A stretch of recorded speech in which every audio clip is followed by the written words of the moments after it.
I hope Tama you ako brought a yan. healthy appetite Pwede ko ho bang because subukan? number 6 Sigurado in the ka ba? countdown Oh. goes to the Marunong delicious ka ba? debacle Next in dish! food Steamed fish fiasco. ang next! Ang bilis naman. Tama, mabilis siyang magluto. Wow! Siyempre, may gulay din. Excuse me. May isa pa? Hipo na may chive No. oil. Wow! Gusto ko may santo.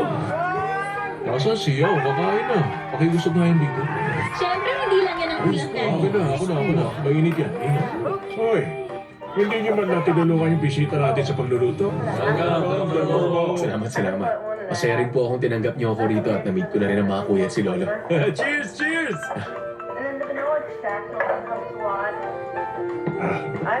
Hindi ko ina-expect na ikaw pa magluluto dito sa bahay namin. Patawarin mo kami kanina, ha? Wala yun. Naiintindihan ko.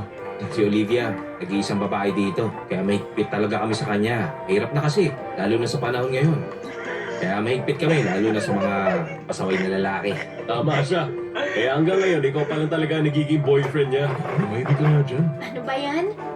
Wala lang talaga ako nagustuhan dati. So sa ngayon, si Mr. Mo, nagustuhan mo talaga siya.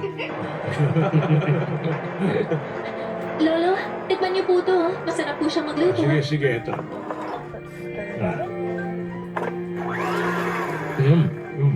Masarap ang lasa nito. Parang luto ko lang.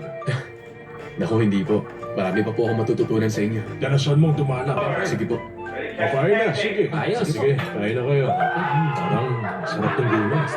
Klase, ang sarap. Subukan mo to. Ako po, Lolo mo. Ibang klase ka na.